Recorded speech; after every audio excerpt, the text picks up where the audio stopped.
ఒరే సంజయ్ సాబ్ కూడా యూఎస్లో జాబ్ వదిలేసి వచ్చిందంట కదా, తెలిసిందా? తెలిసిందిరా, పద వెళ్ళి విషయం కనుక్కుందాం. ఒరే ఏంట్రా ఏం మాట్లాడు, మేము ఇక్కడ ఇన్ని కష్టాలు పెడుతుంటే నువ్వు అక్కడ ఎందుకు అంత మంచి జాబ్ వదిలేసి వచ్చేసావు? కష్టాలా ఏంటన్నా? కష్టాలరా, సొంతూరులోనే ఉంటూ అమ్మ చేతి వంట తింటూ ఇష్టం వచ్చినప్పుడు కాకినాడ కాజా తింటూ సూపర్ హోటల్లో భోజనం చేస్తే నీ కష్టాల గురించి మాట్లాడే హక్కు లేదు.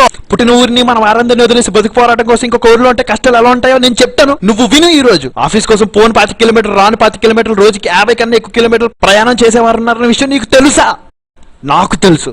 తిండి అంటే పిజ్జా బర్గర్లు మాత్రమేనని, అన్నం నెల రోజులకు ఒకసారి వండుకుంటారని, పప్పు ఆవకాయ వండిన రోజు పండుగ అంటారన్న విషయం నీకు తెలుసా? నాకు తెలుసు. సెలయర్లో ఆడుకోవాల్సిన పిల్లలు సెల్ ఫోన్ లో గేమ్స్ ఆడుకుంటూ పిచ్చ నా కొడుకుల్లో తయారవుతున్నారన్న విషయం నీకు తెలుసా?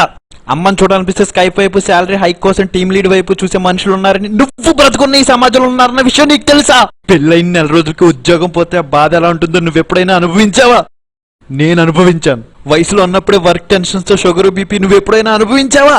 సొంతూరు ఎప్పుడైనా నీకు అమ్మలా కనిపించిందా? దీన్ని అమ్మ ఈ ఆధునిక పోకల మధ్య బ్రతకలేక పారిపోదాం నీకు ఎప్పుడైనా అనిపించిందా? నాకు అనిపించింది, అందుకే కిరాణా కొట్టు పెట్టుకున్నాను. ఎప్పుడైనా సరుకులు కావాలంటారా? అరువు మాత్రం లేదు రే.